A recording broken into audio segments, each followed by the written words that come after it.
சமூகம் காருமே இயேசுவே உந்தன் நாமத்தில் இந்நேரம் நாங்கள் கூடி வந்தோம். இயேசுவே உந்தன் நாமத்தில் இந்நேரம் நாங்கள் கூடி வந்தோம். பிரசன்னம் தாரும்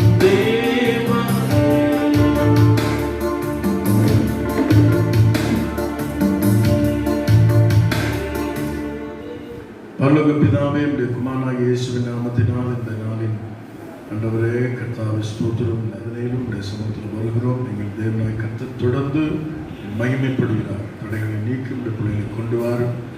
ஆராதனை துவக்கு முதல் முடிய வருகிறோம். உம்முடைய பிரசன்னம் இருப்பதால் தேவனாகிய கர்த்தர் ஆராதனை மகிமைப்படும். இயேசுவின் நாமத்தினால் எல்லா தடைகள் மாற்றப்பட்டு ஆமென். எங்கள் இரட்சகராகிய ஆண்டவருடைய நாமம் இந்த ஆராதனை மகிமைப்படும்படியான அற்புதங்கள் நடக்கட்டும். பரிசுத்த ஆவியானவர் ஆராதனை முழு பொறுப்பெடுத்துக் கொள்ளுங்கள். ஆண்டவரே, இந்த ஆராதனை மகிமையாக தேவாவியான செயலாற்றும்படி நான் ஜெபிக்கிறேன். எல்லாவற்றும் கரங்களுக்கு கொடுக்கிறோம். நீர் மாத்திரம் நேர்ந்திருக்கிறார். இயேசு கிறிஸ்துவின் மூலம் வேண்டுகிறேன் நல்ல பிதாவே.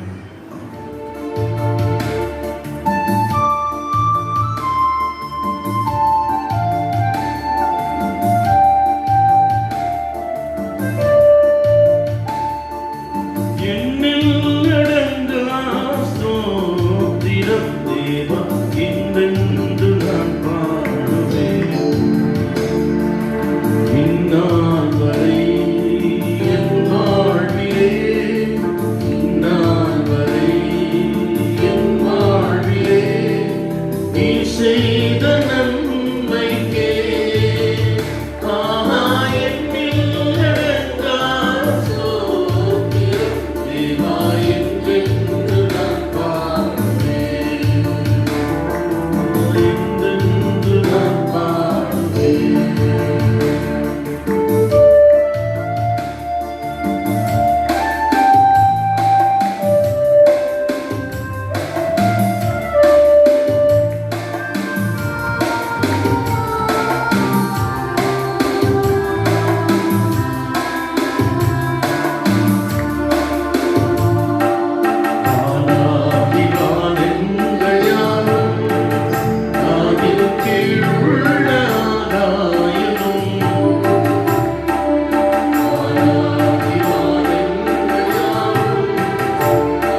சத்துருக்கள் என்னை பார்த்து சிரித்தாலும் என் பலனான இயேசுவாக நதிப்பேனே. சத்துருக்கள் என்னை பார்த்து சிரித்தாலும் என் பலனான இயேசுவாக நதிப்பேனே.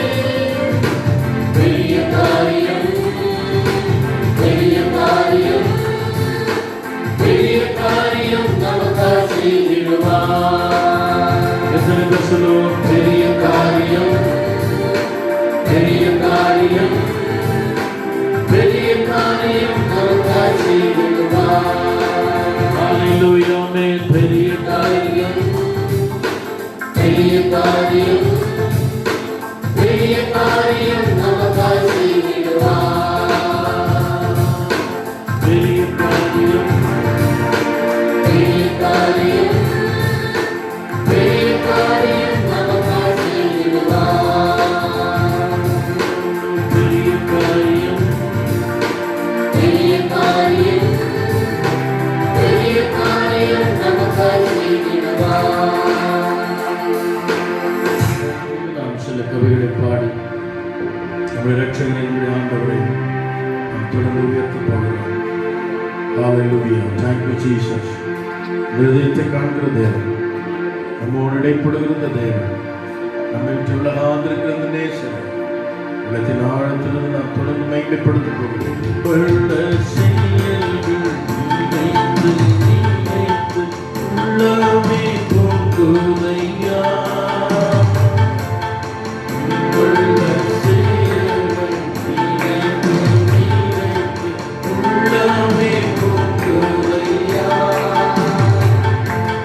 நல்லவரே நன்மை செய்தவரே, நன்றி நன்றி ஐயா.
ரத்தமே சிந்தி நமக்கு சாட்சியாயிருப்பேன் என்று இந்த காலவெளியில் நம்ம அவரை ஆராதித்துக் கொண்டிருக்கிறோம்.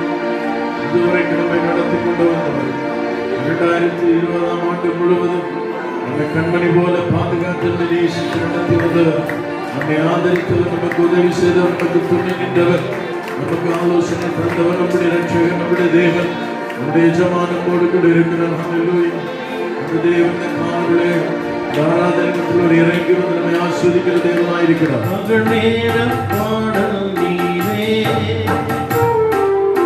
இரவெல்லாம் கனவு நீரே,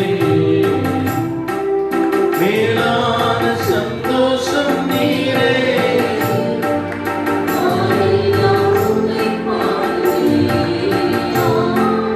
மேலான சந்தோஷம் நீரே, நானெல்லாம் உம்மை பாடுவேன். பகல் நேரம் பாடல் நீரே,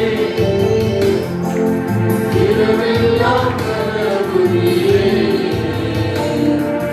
மேலான சந்தோஷம் நீரே, நானெல்லாம் உம்மை பாடுவேன்.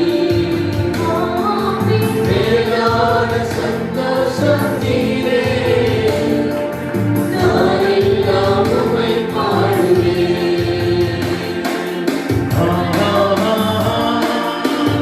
ஹல்லேலூயா, ஹல்லேலூயா, ஹல்லேலூயா,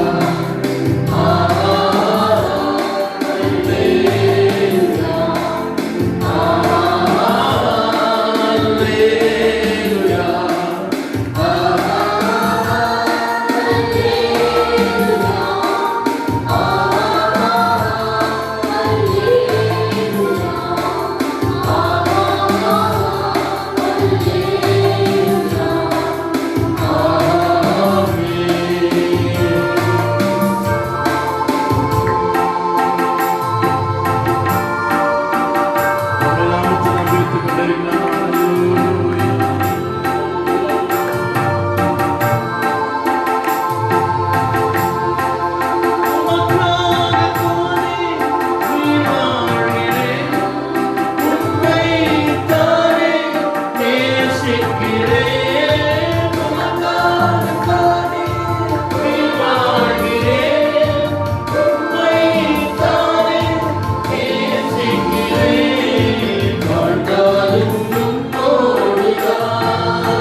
எல்லாம் எனக்கு நீரே, இயேசுவே, இயேசுவே, இயேசுவே, எல்லாம் எனக்கு நீரே. ஆண்டவர் நீரே மாற்றுமே எனக்கு எல்லாவற்றுக்கும் எல்லாமா இருக்கிறீர்கள். அவரை பார்த்து இந்த காலவிட நான் சொல்லலாமா? அவர் இல்லாமல் இந்த வாழ்வு இல்லை. அவரை நம்மை நடத்தி கொண்டு வந்தார். பல சூழ்நிலை மத்தியில் அவர் நம்மை பாதுகாத்து நம்முடைய தேவைகளை சந்தித்து நம்மை அரவணைத்தவர் நடத்தி வந்திருக்கிறார். நமக்கு ஆலோசனை தந்திருக்கிறார், பலன் தந்திருக்கிறார், நம்மை வழி நடத்தி இருக்கிறார், நம்மை தூக்கி சுமந்திருக்கிறார். நடத்திடும் தேவன் என்னோடு இருக்கிறார்.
பயமில்லை பயமில்லை பயமில்லையே கர்த்தாவின் கட்டளைக்கு பயமில்லையே பயமில்லை பயமில்லை பயமில்லையே நமக்காக யுத்தம் செய்வார் பயமில்லையே நடத்திடும் தேவன் என்னோடு இருக்கிறார் பயமே எனக்கு நான் நம்பிடும் தேவன் உறுதியாய் இருக்கிறார் பயமே எனக்கு நடத்திடும் தேவன் என்னோடு இருக்கிறார் பயமே எனக்கு நான் நம்பிடும் தேவன் உறுதியாய் இருக்கிறார் பயமே எனக்கு பாதைகளும் கைகட்டலோ தாமதம் மற்றும் பலியானதோ பாதைகளும் கைகட்டலோ தாமதம் மற்றும் பலியானதோ தேவனியாய் நம்மை நடத்திடும் தேவன் நிச்சயம் நடத்துவார் பயமில்லை தேவனியாய் நம்மை நடத்திடும் தேவன் நிச்சயம் நடத்துவார் பயமில்லையே தேவனியாய் நம்மை நடத்திடும் தேவன் நிச்சயம் நடத்துவார் பயமில்லையே தேவனியாய் நம்மை நடத்திடும் தேவன் நிச்சயம் நடத்துவார் பயமில்லையே பயமில்லை பயமில்லை பயமில்லையே கர்த்தாவே கர்த்தாவே பயமில்லையே பயமில்லை பயமில்லை பயமில்லையே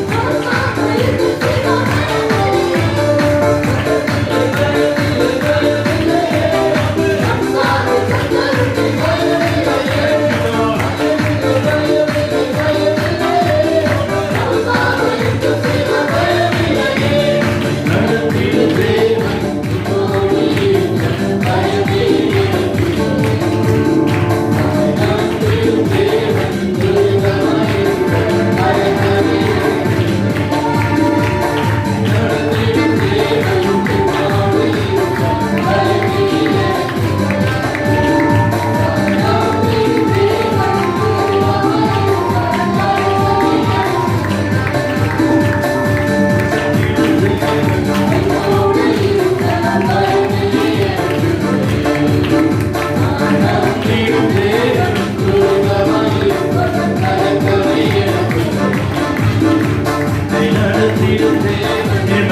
அவர் நம்மோடு கூட இருக்கிறார் இதுவரைக்கும் நடத்தினார் ஆமே ஆமே ஹல்லேலூயா என்னை நடத்தும்படி glory glory பயமில்லை பயமில்லை பயமில்லையே கர்த்தாவின் கட்டளைக்கு பயமில்லையே பயமில்லை பயமில்லை பயமில்லையே நமக்காக யுத்தம் செய்வார் பயமில்லையே பயமில்லை பயமில்லை பயமில்லையே கர்த்தாவின் கட்டளைக்கு பயமில்லையே பயமில்லை பயமில்லை பயமில்லையே நமக்காக யுத்தம் செய்வார் பயமில்லையே நம்மை நடத்திய தேவன் நம்மோடு கூட இருக்கிறார் நம்மை விட்டு ஒரு நாள் உலகத்தின் புரியாது நம்முடனே கூட இருப்பேன் என்று சொன்ன தேவன் அவரே நம்மை நடத்தி கொண்டு வந்தார் பாதை என்று தடைக்கற்கள் உனக்கு வந்த போதெல்லாம் தடைகள் எல்லாம் தகர்த்து உன்னை நடத்தினார் நம்மை ஹல்லேலூயா Thank you Jesus எதிரிகள் வெள்ளம் போல உன்னை சூழ்ந்து வந்த போதெல்லாம் ஆவியானவரை கொண்டு அவரை கொடியேற்றினார் ஆமென் 12 மாதங்களை நடத்தி வந்திருக்கிறார் ஆமென்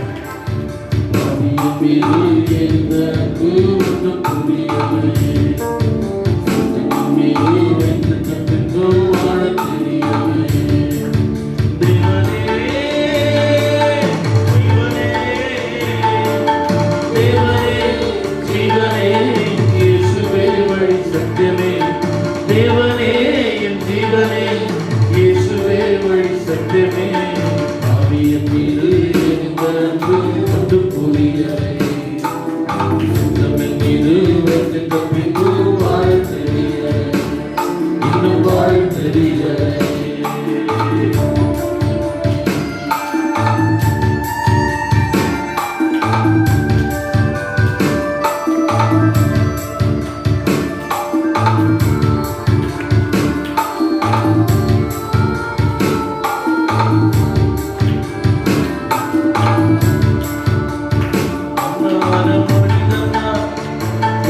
எதுமாகுமோ அண்ணான மனிதனா என்னால் எதுமாகுமோ உன் பிள்ளையை நான் வாழக்கூடுமோ உன் பிள்ளையை நான் வாழ முடியுமோ உன் பிள்ளையை நான் வாழக்கூடுமோ உன் பிள்ளையை நான் வாழ முடியுமோ எரிதற்கு ஒரு பொறியலையே சுத்தமிழ் மீது வைத்து பின்பும் வாழ தெரியலையே இன்னும் வாழ தெரியலையே வாழ தெரியலையே இன்னும் வாழ தெரியலையே தேவனே ஜீவனே தேவனே ஜீவனே இயேசுவே வழி சத்தியமே தேவனே ஜீவனே இயேசுவே வழி சத்தியமே ஆவியிலே எரிதற்கு ஒரு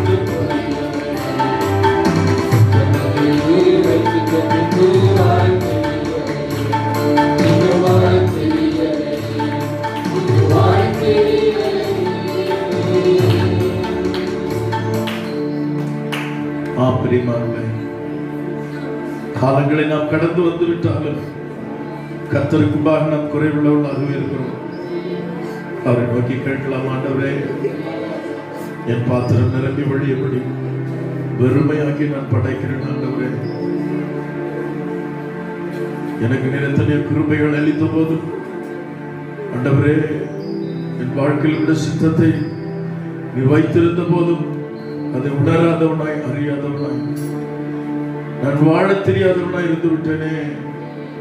இந்த காலை வேளை ஆராதனை வேளையில கர்த்தருடைய சமூகத்தில் ஒப்பு கொடுத்துள்ளாங்க. ஆண்டவரே இன்னும் எனக்கு வாழ தெரியலப்பா, நான் எனக்காகவே வாழ்ந்து விடுகிறேன், உமக்காக வாழ எனக்கு உதவி செய்யுங்க. ஆண்டவரே காலை வேளையில ஒப்பு கொடுக்கிறேன். எத்தனை பேர் நம்மை அர்ப்பணிக்க போகிறோம்? கர்த்தரோடு இடைப்பட்டுக் கொண்டிருக்கிறார். ஆமென். Thank you Jesus, thank you Jesus. இந்த பாத்திரம் போல ஒப்பு கொடுங்க. கர்த்தர் உங்கள் வாழ்க்கையில் அற்புதங்களை செய்த போகிறார், வாழ்க்கையில் அற்புதங்களை செய்ய போகிறார். ஆமென். ஹல்லேலூயா, ஹல்லேலூயா, ஹல்லேலூயா. ஆமென், ஆமென், ஆமென், ஆமென். அர்ப்பணிக்கப்பட்ட அத்தனை மக்களை ஆண்டவர் அற்புதங்களுக்கு நேராக நடத்த வல்லவராக இருக்கிறார். ஆமென். உங்கள் வாழ்க்கை வளமாக்களுடைய பிரசனம். ஆமென். உங்கள் வாழ்க்கை நிறைவாக்களுடைய பிரசனம் இந்த கால வேளையில வேதாம்சத்து நிறைவானது வரும்பொழுது குறைவெல்லாம் பொழிந்து போகும். ஆமென்.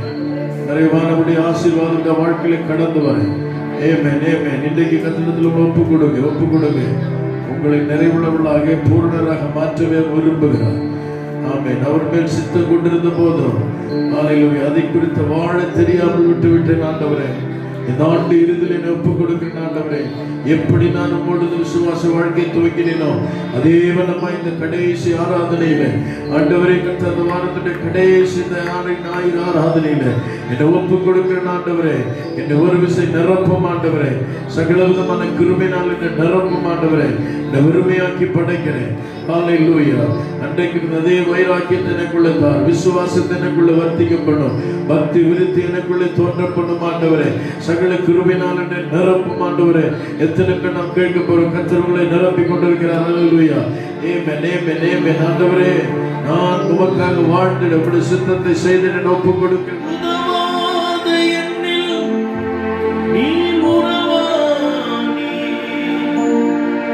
நீங்க இல்லாமல் எப்பொழுது விழியாதே, உதவாத என்னில் நீர் உறவானி.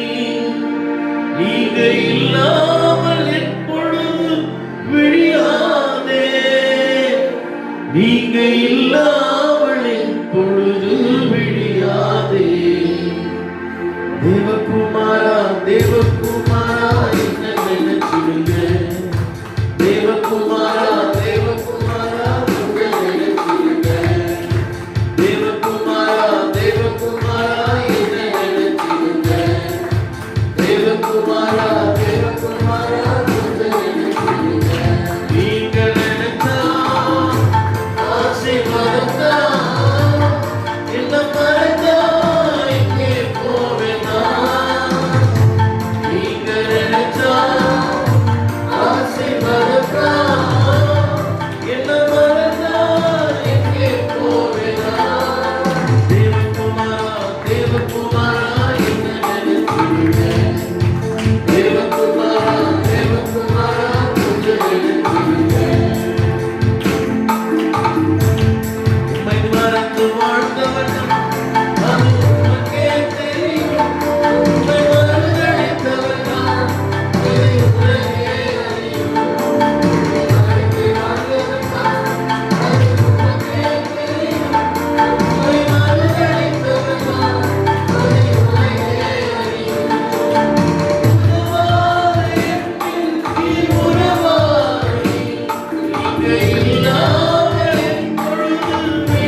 உதவாத எண்ணில் அவர் உறவானார்.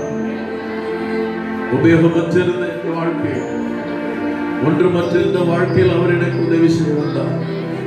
உபயோகமுள்ள பாத்திரமாய், பயனுள்ள பாத்திரம் அவரை மாற்றுகிறவர். உடைந்த பாத்திரம் போல் என்று தாவீது சொன்னது போல. ஆமென், அல்லேலூயா. அவருக்கு நம்முடைய பலவீனம் தெரியும், நம்முடைய காரியங்கள் யாவற்றையும் அறிந்திருக்கிறார். அப்படி இருக்கும் போது அவர் நம்ம அன்பு கூர்ந்து நம்ம இதுவரைக்கும் நடத்தி வந்திருக்கிறார். இன்றைக்கு இந்த காலை ஆராதனை சொல்லலாம், ஆண்டவரே நான் உபயோகமற்றவன் என்று உலகம் என்னை தள்ளிவிட்டது. ஆனால் ஆண்டவரே என் பலவீனத்தை நீ பாராமல், என் குறைகளை நீ பாராமல் என் வாழ்க்கை நிறைவாக்கி என்னை நடத்தி வந்த வழிகளை நினைத்து ஸ்தோத்திரிக்கிறேன். நன்றியோடு ஸ்தோத்திரிக்கிறேன் ஆண்டவரே. கர்த்தரை ஸ்தோத்திரிக்கிற நம்ம எல்லா தேவ பிள்ளைகளும் ஆமென், அல்லேலூயா. இப்பொழுது ஆண்டவரை பார்த்து சொல்லலாம், தகப்பனே நான் இன்னும் பயனுள்ள பாத்திரமாய் உமக்காக வாழ்ந்து எனக்கு உதவி செய்யும் என்று பரிசுத்த ஆவியானவருக்கு உதவி செய்யும்படியாக. ஹல்லேலூயா. ஆமென், ஆமென், ஆமென். உன்னுடைய பலவீனத்தில், உன்னுடைய குறைவுகளிலும், உன்னுடைய வாழ்க்கை நிலைகளை அறிந்த தேவன், உன்னை நடத்தி வந்த தேவன் இந்த காலங்களில் ஆண்டவரே இன்னும் என்னை பயன்படுத்தும் ஆண்டவரே. இந்த திருச்சித்த வாழ்க்கையை நிறைவேறட்டும் ஆண்டவரே. ஆமென், ஆமென். விட்டுக் கொடுங்க, விட்டுக் கொடுங்க, விட்டுக் கொடுங்க. குறைவுகளை நீக்கி என்னை நிறைவுள்ளவனாக பூரணராக மாற்றும்படி ஒப்பு கொடுக்கிறேன். ஆண்டவர் ஒரு மாற்றத்தில் இருந்த காலங்களின் வாழ்க்கையில் கொடுக்கிறதற்காக ஸ்தோத்திரம். இடத்துல முற்றிலுமாய் தருகிறேன், இடத்துல முற்றிலுமாய் தருகிறேன். நீரே நடத்தி செல்கிறார்கள், நீ மாத்திரம் மகிமைப்படுகிறார்கள்.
தேவனுக்கு காலங்களில் அசைவாடி கொண்டிருக்கிறார்.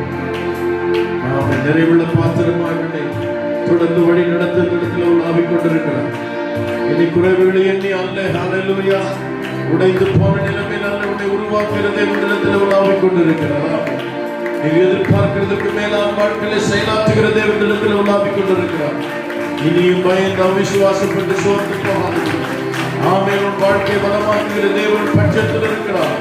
அவர் உனக்குள்ளே இருக்கிறார், உன்னை நிரப்பிக் கொண்டிருக்கிறார். ஆமென். உத்தம இருதயத்தோடு அவரை தேடுகிறேன். ஹல்லேலூயா. தம்முடைய உள்ளத்தை தம்மை வெளிப்படுத்துகிற தேவன் இந்த காலை ஆராதனை உன்னோடு கூட இடைப்பட்டு கொண்டிருக்கிறார். பெரிய காரியங்களை கர்த்தருக்காய் செய்யும்படிய கர்த்தரை உருவாக்கி கொண்டிருக்கிறார். ஆமென். உள்ளான மனிதர்களை கர்த்தருக்கு பலனை தந்து சூழ்நிலை மேல உனக்கு ஜெயத்தை தந்து உன்னை நடத்தும்படி அவர் உன்னோடு கூட இருக்கிறார்.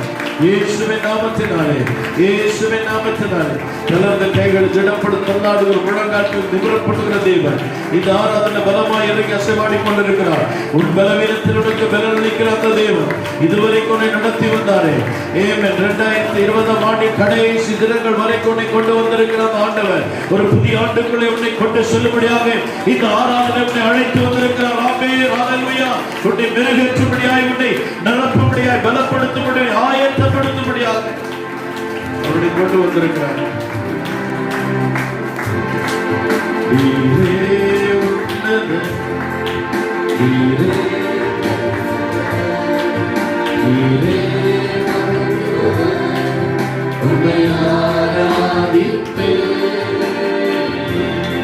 நீரே உன்னத,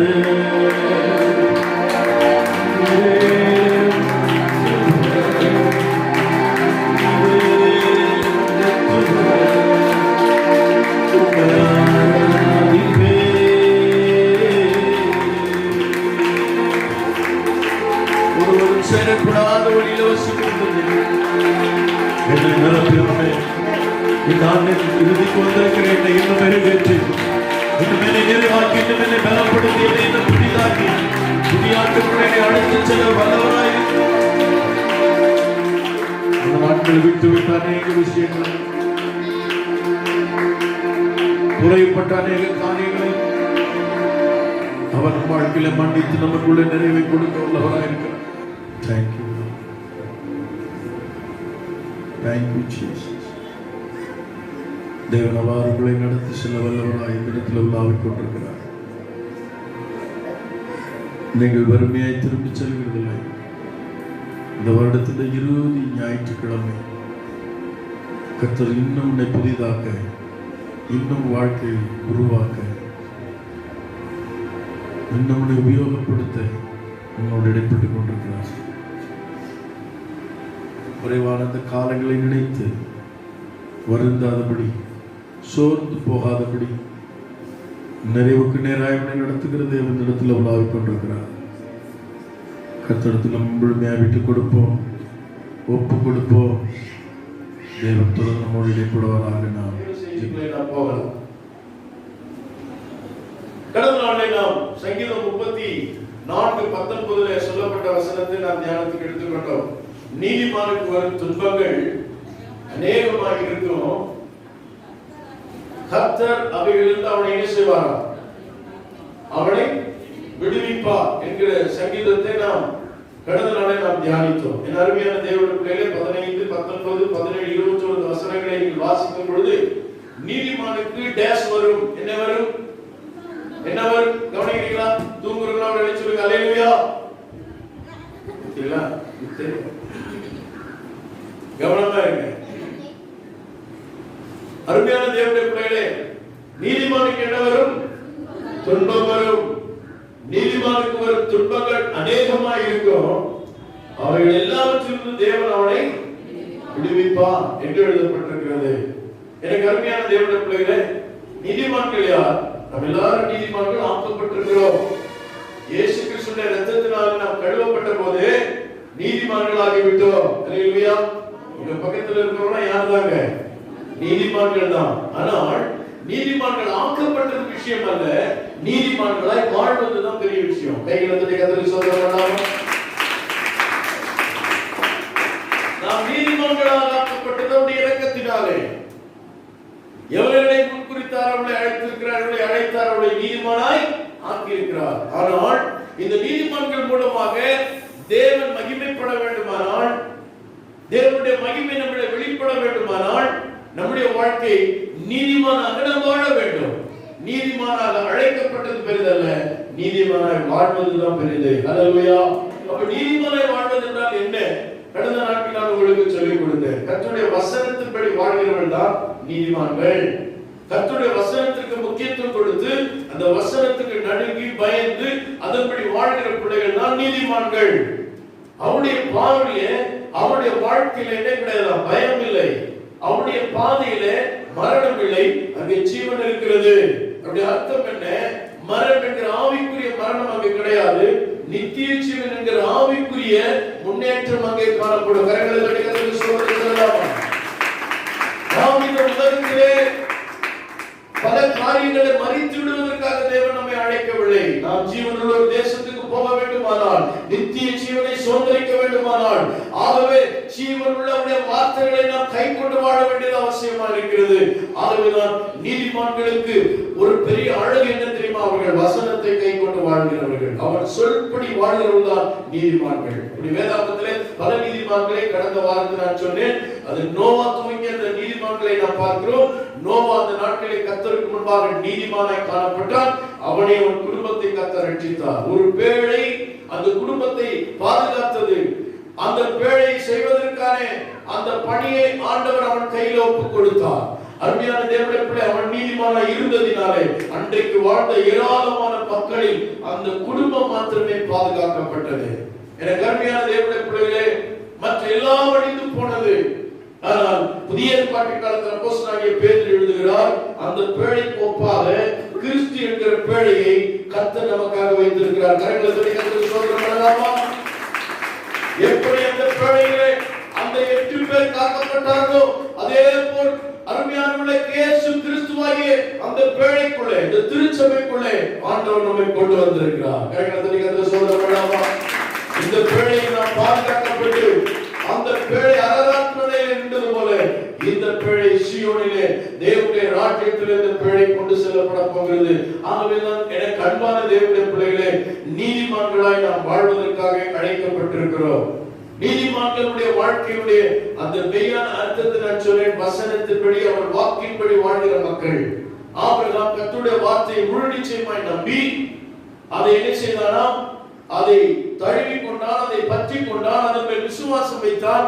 வேதம் சொல்லுது, கர்த்தருடைய பார்வைக்கு அது நீதியாக எண்ணப்பட்டது. ஆண்டவருடைய வார்த்தையின்படி நடக்கிற அந்த வாழ்க்கை நீதிமானாக ஆண்டவர் அவனை பார்த்தார். ஆகவேதான் அவன் விசுவாசிகள் எல்லாருக்கும், ஜாதிகளுக்கு அவன் தகப்பனாக கர்த்தர் அவனை ஏற்படுத்தினார். இன்றைக்கு அந்த ஆபிரகாம் வழியாக அதே வார்த்தை நாம் விசுவாசித்து வாழும் பொழுது, எனக்கு அருமையான தேவனுடைய நாம் எல்லாரும் ஆபிரகாமுடைய பிள்ளைகளாக மாறுகிறோம். ஆபிரகாமுக்கும் அவன் சந்ததிக்கும் கொடுக்கப்பட்ட அத்தனை வாக்குத்தத்தங்களும் கர்த்தர் நமக்கும் அதன் வழியாக கொடுக்கிறார். ஆகவே நான் என்னை கேட்டுக்கொண்டிருக்கிற அருமையான தேவனுடைய விசுவாச மார்க்கத்தாராக நாம் மாற வேண்டுமானால் ஆண்டவருடைய வார்த்தையை விசுவாசித்து வாழ்ந்த ஆபிரகாமை போல நாம் ஆண்டவருடைய வார்த்தையை விசுவாசித்து வாழ வேண்டும். கையில் சொல்றோம், விசுவாசம் என்ற ஒரு விஷயம் இந்த வேதாகமத்தின் மேல் நாம் வைக்க வேண்டும். உலகத்தின் மேல் விசுவாசம் வைக்கிறோம். ஒரு வாகனத்தை குறித்த விசுவாசம் நமக்கு இருக்கிறது, ஒரு துணியை குறித்த விசுவாசம் இருக்கிறது, ஒரு பொருட்களை குறித்த விசுவாசம் நமக்கு இருக்கிறது, ஒரு கனியை குறித்த விசுவாசம் இருக்கிறது, அதை குறித்த அறிவு இருக்கிறது, திராணி இருக்கிறது, அதை பற்றி பேசுகிறோம், அதை பற்றி மற்றவரிடத்தில் பகிர்ந்து கொள்கிறோம்.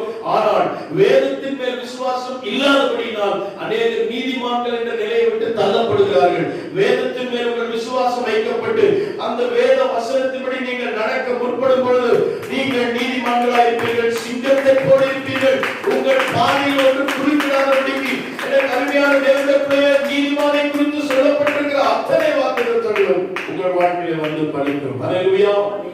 இப்படி நீதிமானாய் வாழ்வதற்காக கர்த்தர் நம்மை அழைத்திருக்கிறார். வேதாகமத்தில் பல நீதிமான்கள் இப்படி வாழ்ந்தார். ஆகவே எனக்கு அருமையான தேவனுடைய பிள்ளைகளே, தேவனுடைய வார்த்தையை கேட்டு அதன்படி வாழ்கிற நீதிமான்களாய் நாம் இருக்க தேவன் நமக்கு உதவி செய்வாராக. இந்த நீதிமானை குறித்து வாசிக்கும் பொழுது நீதிமான் எப்படி இருக்கிறான்? சிங்கத்தை போல இருக்கிறான். துர்ச்செய்தி கேட்கிறதுனால அவன் என்ன செய்ய மாட்டானா? பயப்படவே மாட்டான். உலகத்தில் வருகிற செய்தி எல்லாம் துர்ச்செய்தி தான், அதை குறித்து அவன் பயப்படவே மாட்டான். அல்லேலூயா.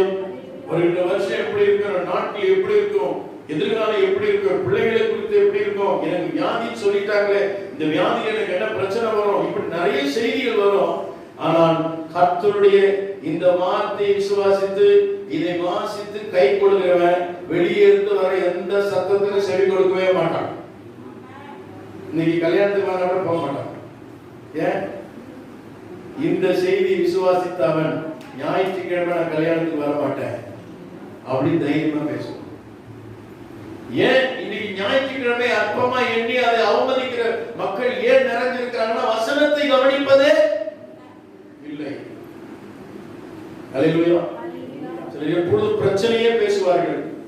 அவர்களுக்கு பிரச்சனை வந்து கொண்டே இருக்கும். காரணம் என்னன்னா, பிரச்சனை தீர்க்கிற வழி இந்த வசனத்தில் இருக்கிறது. கையில் கர்த்தருக்கு ஸ்தோத்திரம் பண்ணுங்க. தெய்வ நம்பிக்கை என்பது எல்லாருக்கும் இருக்குது, அது பெரிய விஷயம் கிடையாது. வேத வசனத்தின் மேல் நீங்கள் விசுவாசம் வைக்க வேண்டும். ஒவ்வொரு வாழ்க்கையின் சூழ்நிலைக்கும் வசனம் உண்டு. அல்லேலூயா. நீங்கள் வசனத்தை கையில் எடுத்து பாருங்க, உங்க வாழ்க்கையில் மாற்றங்கள் வரும். நீங்கள் வசனத்தை நீங்கள் கண்ணோக்கி பாருங்க, வசனத்துக்கு நடுங்கி பாருங்க. சமயத்துல இந்த வாக்குத்தத்தம் கொடுக்குறீங்க, சொல்ல கேட்டேன். பைபிள்ல வேற எல்லாம் வாக்குத்தத்தம் இல்லையா? ஏதோ ஒரு வாக்குத்தத்தம் அட்டை அடிச்சு பணத்தை வேஸ்ட் பண்றீங்க அப்படின்னு சொல்ல கேட்டேன். நம்ம எல்லாம் ரொம்ப புத்திசாலியா? எல்லா வாக்குத்தத்தம் நம்ம மைண்ட்ல வருதா? இல்ல. ஒரு வாக்குத்தத்தத்தை முன்னிறுத்தி அதை உங்களை படிக்க வைத்து, அதை உங்களை பார்க்க வைத்து, அந்த வாக்குத்தத்தத்தை திரும்ப திரும்ப நீங்கள் கேட்கவும் பேசவும் பார்க்கும் பொழுது அது உங்களுக்குள்ளே உள்வாங்கப்பட்டு விசுவாசிக்கப்பட்டு அற்புதங்கள் நடக்கிறது. கரங்களை சோதனை பண்ணலாமா? கடந்த வாரம் பிரசங்கித்ததை இன்னைக்கு இந்த வாரம் கேட்கல நம்மளால சொல்ல முடியல. அதனாலதான் வாக்குத்தத்தங்களை பிரிண்ட் பண்ணி ஒரு வாக்குத்தத்தத்தை முன் வைத்து அதை ஃபோக்கஸ் பண்ணி நம்ம ஜெபிச்சு அதன் வழியா போறோம். அது தப்பே கிடையாது. அதை கூட விமர்சிக்க வந்துட்டாங்க ஆட்கள். எதுக்கு வாக்குத்தத்தம் கொடுக்குறீங்க? எல்லாமே வாக்குத்தத்தம் தானே. எல்லாரும் பயத்தை தெரிஞ்சிட்டோங்களா? எல்லாரும் வேதத்தை வாசிக்கிறாங்களா? வாக்குத்தத்தங்கள் எல்லாருக்கும் தெரியுமா? 10 வருஷம் பைபிளை படிச்சா கூட நமக்கு என்ன செய்யலைங்க தெரியல. பல வருஷம் படிச்சா கூட கொஞ்சம் வார்த்தைகள் கூட நமக்கு புரியல. ஆகவே நான் திரும்ப திரும்ப உங்களுக்கு சொல்லப்படுவதோட அவசியம் என்னன்னா, இந்த வார்த்தைகள் ஜீவன் உள்ளது. இந்த வார்த்தையை வாசிக்கிறவனும் கேட்கிறவனும் கை கொள்கிறவனும் பாக்கியவான்கள். அல்லேலூயா. நீங்க வாசிக்கணும் தான் வாக்குத்தத்தம் வைக்கப்பட்டிருக்கிறது. இந்த வாக்குத்தத்தம் தான் பேசும். அல்லேலூயா. எனக்கு அருமையான தேவனுடைய பிள்ளைகளே, ஆகவேதான் நீங்கள் விசுவாசம் வைக்க வேண்டியது தேவனுடைய வார்த்தையின் மேல். அல்லேலூயா. நீங்கள் இந்த வார்த்தையை கை கொண்டு வாழ ஆரம்பித்தால் நீங்கள் நீதிமான்களாக சிங்கத்தை குளிப்பீர்கள். எந்த செய்தி இந்த உலகத்திலிருந்து வந்தாலும் நீங்க பயப்பட மாட்டீங்க. கர்த்தரை நம்பி திடனா இருப்பீர்கள். டாக்டர் சொல்லுவார், உங்களுக்கு இந்த பலவீனம் இருக்கிறது, இனிமேல் உங்களால் வாழ முடியாது. உங்களை பார்த்து சொல்லுவார், நல்ல செய்தியா? நல்ல செய்தியாமா? துர்ச்செய்தி. உங்களை பார்த்து சொல்லுவாங்க, இந்த அம்மா இருக்குது ஒண்ணுமே கிடையாது, இது அனாதை அப்படின்வாங்க.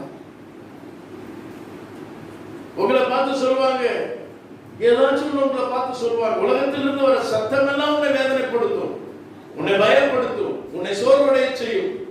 ஆனா நீங்க பைபிளை வாசித்து பாருங்களேன், உங்களை ஒவ்வொரு நாளும் ஒரு புது பொலிவோடு, புது பலத்தோட, புதிய மனிதனாக, புதிய வாழ்க்கைக்குள்ளாய் உங்களை வழிநடத்தும். அதனாலதான் சொல்கிறேன், வேதத்தை வாசித்து வேதத்தை கை கொண்டு வாழ்கிற அந்த கூட்டத்துக்கு பேர் தான் நீதிமான்கள். அல்லேலூயா.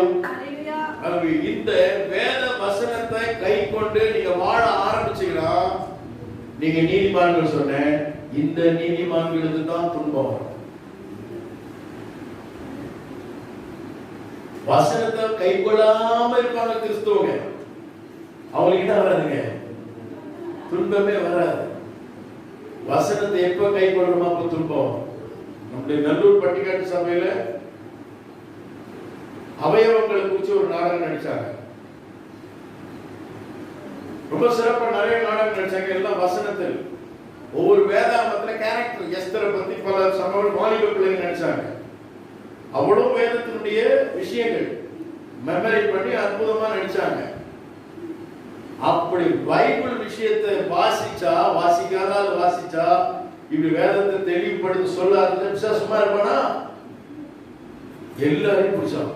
ஒரு பிள்ளைக்கு நடுவுல பயம் இல்ல, இந்த கவிதாவுடைய சித்தப்பா பிள்ளைக்கு திடீர்னு ஒரு பயம், ஒரு தோட்டம் எதிர்க்கு வருது, ஒரு சத்தம் வருது. இந்த பிள்ளை நடிக்காது.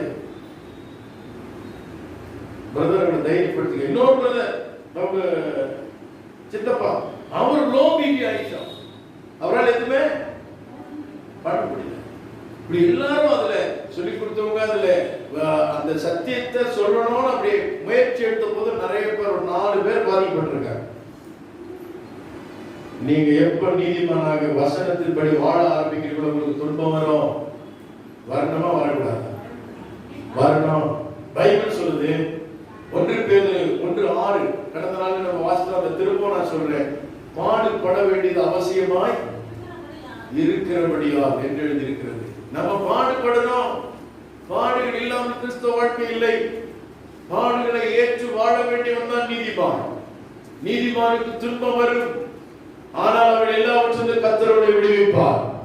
நீதிமானுடைய வாழ்க்கை கர்த்தர் எப்படி நிறைவேற்றுகிறாராம், ஏன் அவனுக்கு துன்பத்தை அனுபவிக்கிறார், அநேக குணாதிசயங்களை அவனுக்குள்ளே உருவாக்கும்படி. ஏன் அவன் நீதிமான், அவன் வசனத்தை கை கொள்கிறதுனால். வசனத்தை கை கொண்டு வாழ்கிற அந்த நீதிமான்களுக்கு துன்பத்தை தேவன் அனுமதித்து அந்த துன்பத்தின் வழியாக அவர்களை உருவாக்குகிறது நாம் வேதத்திலே பார்க்கிறோம். கடந்த நாளிலே நாம் அதை ஒன்றை பார்த்தோம். ஒன்றை என்ன சொன்னா, நீதிமானுக்கு அந்த துன்பத்தை கொடுத்து அவர் என்ன செய்யறாரா, பொறுமையை கற்றுக் கொடுக்கிறார். ஹல்லேலூயா. எதை கற்றுக் கொடுக்கிறார்கள்? ஆமென். அப்போஸ்தலனாகிய பவுல் சொல்கிறார் 2 கொரிந்தியர் 12:10. இதெல்லாம் கடந்த வாரத்திலே நான் உங்களுக்கு சொன்னேன், திரும்பவும் ஞாபகப்படுத்துகிறேன்.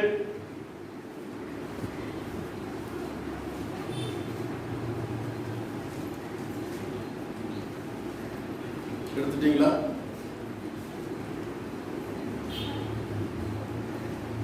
இங்க வாசிக்கலாம். அந்தபடியே பலவீனமா இருக்கும்போது பலமுள்ளவர்களா இருக்கிறேன். ஆகையால் கிறிஸ்துவின் நிமித்தம் எனக்கு ஒரு பலவீனங்களிலும், வாசிங்க, மறுபடியும் வாசிங்க, எதை நிமித்தமா? கிறிஸ்துவின் நிமித்தம் வருகிற பலவீனங்களிலும், நிந்தைகளிலும், நெருக்கங்களிலும், துன்பங்களிலும், இடுக்கண்களிலும் நான் பிரியப்படுகிறேன். நான் சந்தோஷப்படுறேன். கிறிஸ்துவுக்காக என்னை நிந்திப்பாங்க, என்னை பரிகாசம் பண்ணுவாங்க, கிண்டல் அடிப்பாங்க, என்னை கேவலமா பேசுவாங்க, எனக்கு விரோதமா எழுப்புவாங்க. நான் பிரியப்படுறேன். நான் நீதிமான், நான் வசனத்தை கைக்கொள்றேன், எனக்கு இதெல்லாம் வரும், நான் இது பிரியப்படுறேன். அது பிரியப்படுறது அவசியம். இப்படி நான் செஞ்சாதான் நான் பொறுமையை கற்றுக்கொள்ள முடியும்.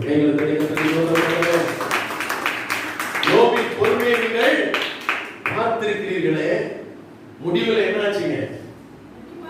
ரெட்டிப்பான ஆசீர்வாதம் வந்தது அல்லவா? ஆனா எத்தனை பேர் நிந்தித்தார்கள். உலகம் அவன் என்ன சொன்னது? ஏன் அவனுக்கு துன்பம் வந்தது? அவன் நீதிமான், கர்த்தருடைய வசனத்தின்படி வாழ்ந்தவன், பொய்யுரையாதவன், தேவனுக்கு விரோதமாய் பேசாதவன், அவன் கட்டளைப்படி வாழ தீர்மானித்தவன். தரித்திரம் வந்த போதும், உடல் பலவீனம் வந்த போதும் தேவனுக்காக நின்றவன். அதனால்தான் அவனுடைய வாழ்க்கையில நாம் பார்க்கிற ஒரு கேரக்டர், நான் பொறுமையோடு கூட அவன் சகித்தான். முடிவிலே இரட்டிப்பான பலனை பெற்றான். இந்த வரைக்கும் அவனை வேண்மையாய் பேசுகிறோம். எனக்கு கருமையான தேவ ஜனமே, நீதிமானுக்கு தேவன் துன்பத்தை கொடுப்பதனுடைய அவசியம் அவனுக்கு பொறுமையை கற்றுத்தார். இதை நான் போன வாரம் பேசிட்டேன், திரும்ப பேச வேண்டிய அவசியம் இல்லை. இரண்டாவது, நீதிமானை தேவன் நொறுக்க சித்தமாகிறார். 34 சங்கீதம் 18 வாசிக்கிறோம். நீதிமானை அவர் என்ன செய்கிறார்? நொறுக்க சித்தமாகிறார். அல்லேலூயா. ஏன் நொறுக்கப்படுறார்னா, நாம உடைக்கப்பட்டாதான், நொறுக்கப்பட்டாதான் உருவாக்கப்பட முடியும். அல்லேலூயா. நீதிமானுக்கு பொறுமை கற்றுத் தருவது மட்டுமல்ல, நீங்கள் இருந்த வண்ணமாகவே தேவனிடத்தில் போக முடியாது. உடைந்த இருதயத்தோடு நீங்கள் போக வேண்டும். நொறுங்குண்டதுமான இருதயத்தை அவர் என்ன செய்ய மாட்டாராம்? புறக்கணிவே மாட்டார். அதனாலதான் நீங்க ஜெபிக்க போகும்போது கூட நீங்க போய் பெரிய அதிகாரி மாதிரி ஆண்டவர்கிட்ட ஜெபம் பண்ணக்கூடாது. எப்படி ஜெபம் பண்ணுங்க? ஆமா, நொறுங்குண்ட இருதயத்தோடு உங்கள் இருதயம் நொறுங்கி போக வேண்டும். ஆண்டவரே அதை செய்கிறார். ஆண்டவரே நம்மை நொறுக்க சித்தமாகிறார், உடைக்க சித்தமாகிறார். ஏன் உடைக்கிறார்? சிலர்கிட்ட பாத்தீங்கன்னா பெருமை அப்படியே நிறைஞ்சிருக்கும். சிலர்கிட்ட பாத்தீங்கன்னா எல்லாம் எனக்கு தெரிஞ்சதுகிட்ட எண்ணம் இருக்கும். சிலர் மற்றவங்களை பார்த்து அற்பமா தோன்ற எண்ணம் இருக்கும். சில உள்ளத்துல அப்படியே கசப்பு நிறைஞ்சிருக்கும். மன்னிக்கிற சிந்தையே இருக்காது. சிலர் தன்னுடைய சௌந்தரியத்தை, தன்னுடைய அழகையே நினைத்து மற்றவங்களை ஒரு மாதிரி பார்ப்பாங்க. கிட்ட கூட மற்றவங்க வருவதை விரும்ப மாட்டாங்க. இதெல்லாம் உடைக்கிறதுக்கு தான் கர்த்தர் துன்பத்தை நமக்கு கொடுக்கிறார். அல்லேலூயா. துன்பத்தை கொடுத்து நீதிமானை நொறுக்க அவர் சித்தமாகிறார். அல்லேலூயா. அல்லேலூயா. கருமையான தேவனுடைய பிள்ளைகளே, கர்த்தர் உன்னை கிரியை செய்ய வேண்டுமானால், கர்த்தர் உன்னை பயன்படுத்த வேண்டுமானால் நீ உடைக்கப்பட வேண்டும். தன் இடத்தை குறித்த பெருமை, இனத்தை குறித்த பெருமை, நிறத்தை குறித்த பெருமை உலகத்தில் இது நிறைஞ்சிருக்கிறது இல்லையா? இதெல்லாம் கர்த்தர் உடைப்பார். இது ஒண்ணுமே கிடையாது. ஆண்டவர் சமூகத்துக்கு தேவ பிள்ளைகள் வரும்போதுதான் நீதிமானுடைய அழகு என்ன தெரியுமா? பாவியாகி என்கிற கிருபை. அல்லேலூயா. அல்லேலூயா. ஆண்டவரே, நான் ஒன்றுமல்ல ஆண்டவரே, என் மேலும் இரக்கமாயிரும், என்னையும் பயன்படுத்தும் என்று தன்னையே அர்ப்பணிக்கிற அந்த வாழ்வுதான் உடைக்கப்பட்ட ஒரு வாழ்க்கை. எத்தனை பிள்ளைங்க கர்த்தருக்காக ஊழியம் செய்றாங்க? எத்தனை பிள்ளைங்க கர்த்தருடைய திருச்சபையில தாழ்ந்த ஒரு சாதாரண ஒரு பணியை செய்றாங்க? அவங்க யார் தெரியுங்களா? உடைக்கப்பட்டு கர்த்தருக்காக உபயோகமாக பார்க்கிறாங்க. ஹalleluya. சிலர் குடிய விட மாட்டாங்க, பேப்பர் கீழே இருக்க என்ன செய்ய மாட்டாங்க, முதுகு வலிக்குமே குடிச்சா. எது உடையலைங்க? இருதய உடையாதனால ஒரு சிறு பணி கூட நம்மளால செய்ய முடியல. இருதய உடையாதனால மற்றவர்களை குறித்து நாம் ஜெபிக்க நமக்கு என்ன செய்யல, பாரம் வரல. ஆகவேதான் வேதாகமம் மிக தெளிவாய் சொல்கிறது, நம்மை கர்த்தர் நொறுக்க சித்தமாய் இருக்கிறார். ஏசாயா புத்தகம் 57:15 வாசிக்கிறோம், அவர் பணிந்த ஆவி உள்ளவரிடத்துல தான் வாசம் பண்ணுகிறாராம். எங்க வாசம் பண்றாங்க? உடைந்த இருதயத்தோடு அவரை தேடுகிறாராம். உங்கள் வாழ்க்கையில் வெளிப்படுவார். பணிந்த ஆவி உள்ளவரிடத்தில் ஆண்டவர் வாசம் பண்ணுகிறார். பெருமை உடைய தலை தூக்க கூடாது. இந்த உலகத்துல வேற ஒன்றும் தலை தூக்க கூடாது. உனக்கென்று ஒரு சாயல் இருக்க கூடாது. உன் சாயல் தேவ சாயலாய் மாற வேண்டும். கைகளை தட்டி கர்த்தர் ஸ்தோத்திரம் பண்ணலாமா? அதெல்லாம் பைபிள் சொல்லுது. தேவ சாயலாக மாறி தேவனோடு இருப்பேன்.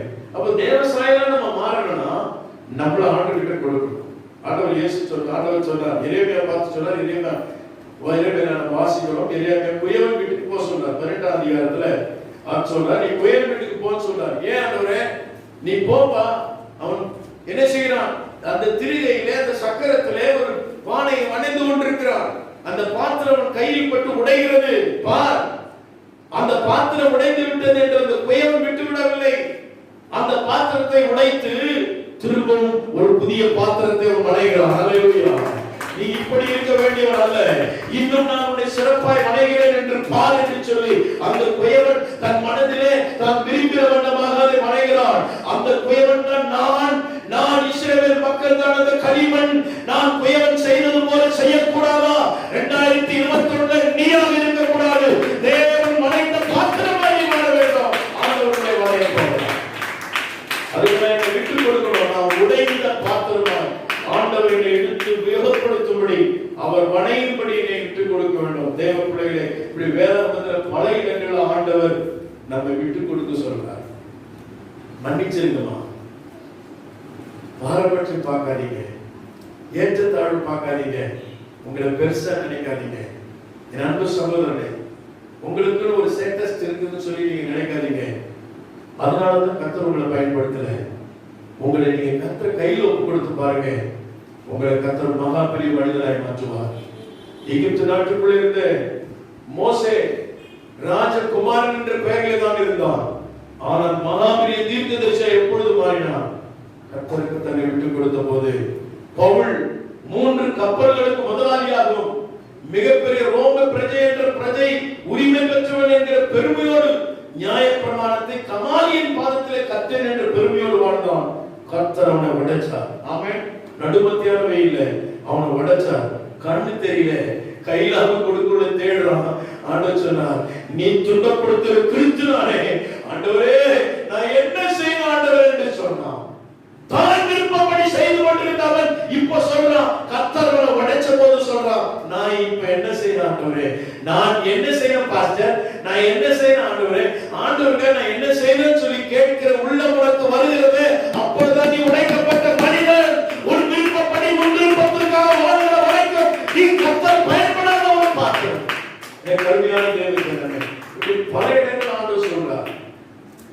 எலியாவை கூட்டு போய் கர்மேல் பர்வதத்துக்கு கொண்டு போறாரு. பலிபீடத்தை கட்டும்படி அந்த இடத்துல வைக்கிறார். பிரஜாதி மக்கள், தேவனை அறிந்த ஜனங்கள் பின்வாங்கி போய்விட்டார்கள். ஆகாம் ராஜா என்பதாக வைராக்கியத்தோடு எலியா நிற்கிறார். என் அருமையான தேவ ஜனமே, பலிபீடம் கட்டுகிறார். அது நம்முடைய தொழுகைக்கு அடையாளம். அந்த பலிபீடம், அந்த பலிபீடத்துக்கு ஆண்டவர் பெயர் வைக்க சொல்கிறார். அந்த பலிபீடத்தை அவன் கட்டுகிறான்.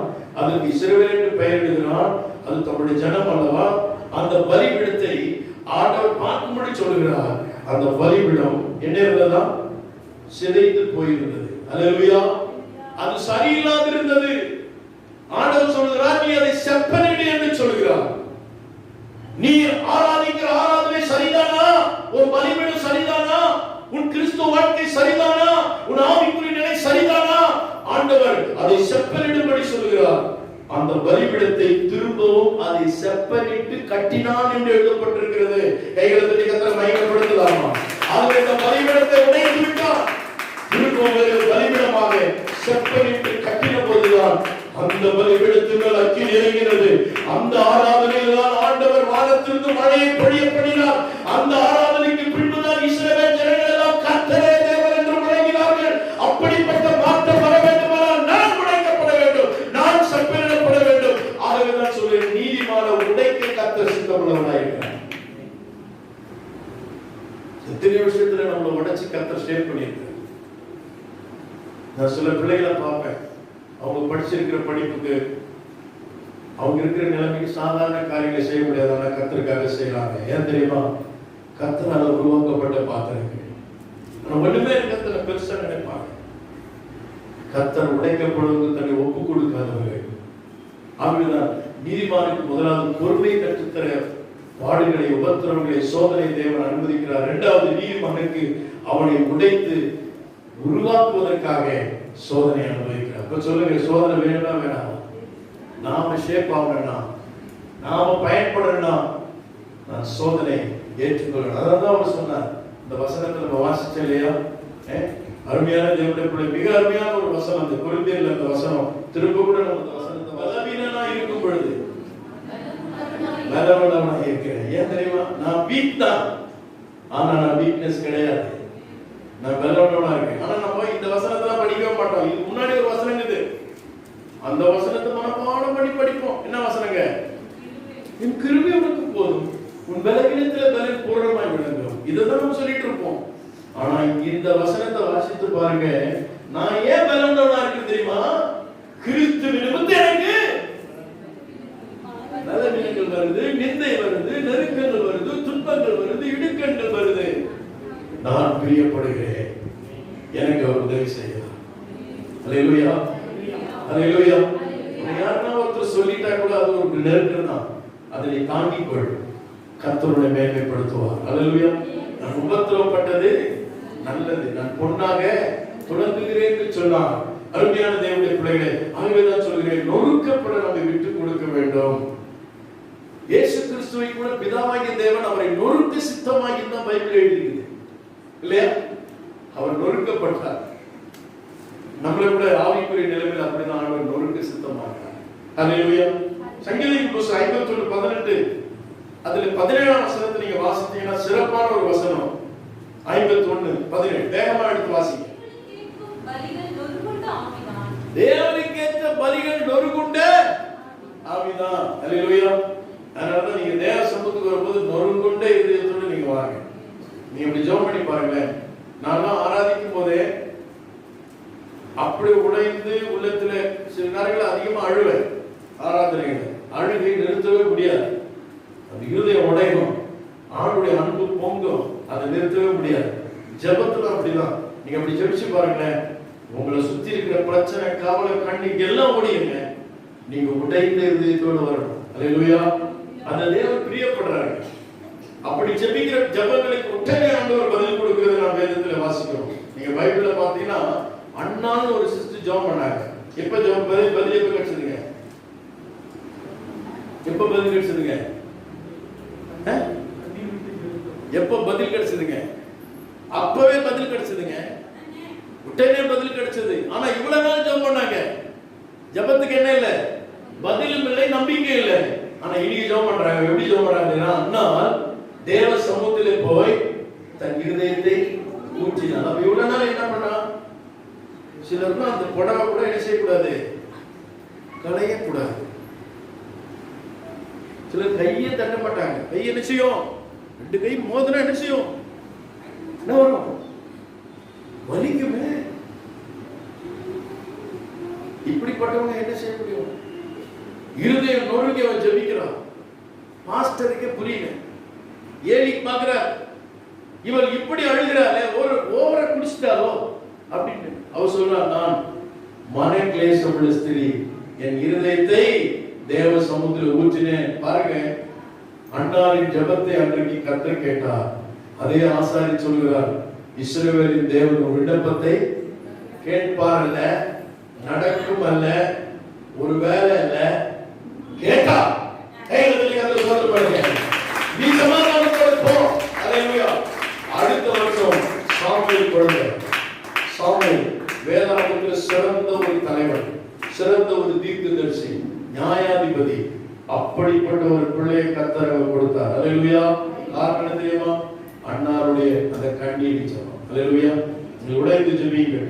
சோதனைகள், பாடுகள் தேவன் எதற்கு அனுமதிக்கிறார் சொன்னால், இப்படி நாம் கண்ணீரோடு ஜெபித்து தேவனால் உருவாக்கப்பட தேவனுடைய நன்மையை பெற்றுக்கொள்ள வேண்டும் என்பதுதான் தேவனுடைய திட்டமாக இருக்கிறது. ஆகவேதான் எனக்கு அன்பான தேவ ஜனமே, நீங்கள் கண்ணீரை சிந்திப்பார்கள். தாவீது சொல்லுகிறார் 56ஆம் சங்கீதம் 8ஆம் வசனத்தில், என் அலைச்சல்களை தேவரீர் எண்ணி இருக்கிறீர், என் கண்ணீரை உம்முடைய துருத்தியில் வையும், அவைகள் உம்முடைய கணக்கில் அல்லவோ இருக்கிறது. கைகளை சோதனை பண்ணுங்க. ஆமென். கண்ணீர் சிந்தி ஜெபிக்க பழகுங்க. மாசத்துல ஒரு நாளாவது என்ன செய்யுங்க, ஒருவேளை உபவாசப்பட்டு கண்ணீர் சிந்தி குடும்பத்துக்காக ஜெபம் பண்ணி பாருங்க, பதில் கிடைக்கும். ஸ்டைலா ஜெபம் பண்ணாதீங்க. நீங்க சொல்கிறார், நான் கண்ணீர் சிந்துகிறேன். அல்லேலூயா. அது துருத்திலே கணக்கில் வைக்கிறார். ஆமென். நன்மையான தேவனுடைய பிள்ளைகளே, எனக்கு அன்பான கர்த்தருடைய ஜனமே, மத்திய கிழக்கு தேசங்கள்ல போர் வீரர்கள் என்ன செய்வாங்கன்னா, பாட்டில்ல அவங்களுடைய மனைவிலாம் என்ன செய்வாங்க, கண்ணீரை என்ன செய்வாங்க, சிந்தி பாட்டில கொடுத்து அனுப்புவாங்க. போர் வீரர்கள் அந்த பாட்டில பார்ப்பாங்க, யாருடைய கண்ணீருங்க? மனைவி கண்ணீர். ரொம்ப ஜாக்கிரதையா இருப்பாங்க. எனக்காக மனைவி என்ன செய்கிறான்? கண்ணீர். அவருடைய கண்ணீரை அவர்கள் பார்த்து யுத்தத்துக்கு போவார்கள். அல்லேலூயா. அந்த வைராக்கியத்தோடு யுத்தத்தை செய்து வெற்றி பெறுவார்களா? நம்முடைய ஆண்டவர் நமக்காக அவர் கண்ணீர் விட்டிருக்கிறார். இரத்தத்தின் பெருந்துளிகளாய் அவருடைய வேர்வை வெளிப்பட்டது. அவர் உடைக்கப்பட்ட ஒரு தெய்வம். அவர் உங்களை என்னை பார்த்து சில சோதனைகளை அனுபவிச்சு உங்களை உடைக்கிறார். அல்லேலூயா. உடைக்கிறார். நான் எப்படி இருந்தது தெரியுமா, இப்படி ஆயிட்டேன் அப்படின்னு நினைக்காதீங்க. இப்ப ஆண்டவர்களை ஷேர் பண்ணிட்டு இருக்கிறார். உங்களுடைய சோதனைகள் எல்லாம் சாதனைகளாக கர்த்தர் மாற்றுவதற்குத்தான், உங்களை பயனுள்ள பாத்திரங்களாய் மாற்றுவதற்குத்தான் இத்தனை பாடுகளை தேவன் அனுமதிக்கிறார். அல்லேலூயா. அதனால்தான் சொன்னான், பாடுபட்டது நல்லது. அல்லேலூயா. எனக்கு அருமையான தேவனுடைய ஜனமே, இப்படி அநேக விஷயங்களை நான் பார்த்துக் கொண்டே போகலாம். வேதத்துல பல காரியங்களை சொல்லக்கூடிய பிரியமான தேவனுடைய ஜனமே, ஒரு நபரை சந்திக்கும்படி போனார். தன்னுடைய நண்பன் தானே. இது டெல்லியில நடந்த ஒரு சம்பவம். தன் நண்பனை சந்திக்க போன போது அந்த நண்பர் சொன்னார், இங்க ஒரு பெரிய மனிதன் இருக்கிறார். இவ்வளவு பெரிய அரசியல்வாதியா இருக்கலாம், பெரிய சாமியாரா இருக்கலாம், பெரிய ஒரு நல்ல பெரிய மனிதனாக, ஒரு பண்பாடு ஒரு மனிதனா இருக்கிறான். யாரோ ஒரு நபரை சந்திக்க போனா அவர் பெரியவர், அவர் இப்படிப்பட்டவர் அப்படிப்பட்டவர் சொல்லிட்டு அவங்க வீட்டுக்கு போனா, அவங்க வீட்டுல ஒரு பொருள் இல்லையா, உட்கார்றதுக்கு சரியான நாற்காலி இல்ல, மேஜை இல்ல, ஒண்ணுமே இல்லையா. அப்போ நினைச்சிட்டு போனவர் பெரியவர்னா எப்படி இருக்கணும், நிறைய பயங்கரமா இருக்கணும் இல்லையா, வீடு பெருசா இருக்கணும், பொருளா இருக்கணும், வசதி இருக்கணும், ஆள் தோற்றம்லாம் பயங்கரமா இருக்கணும். அப்படிதான் பெரியார் இல்லையா. நம்ம மனசு அப்படிதான் யோசிக்கிறோம் இல்லையா. ஆனா அவர் அங்க போன போது இல்லையா, ஒண்ணுமே இல்லை, நீங்க பெரியார்னு சொன்னாங்க, கடைசியில வீட்டுல ஒண்ணுமே இல்லை அப்படின்னு சொன்னாரு. அவர் சொன்னாரா, நான் பயணம் போகிறேன் அப்படின்னா. நான் போகிறேன், நான் பயணம் போகிறப்பா, நம்ம எதுக்குப்பா அந்த பொருள்லாம் வெயிட் அதையே தூக்கிட்டு போறது? பயணம் பொருளுக்கு பொருள் என்னங்க, வெயிட் தானே.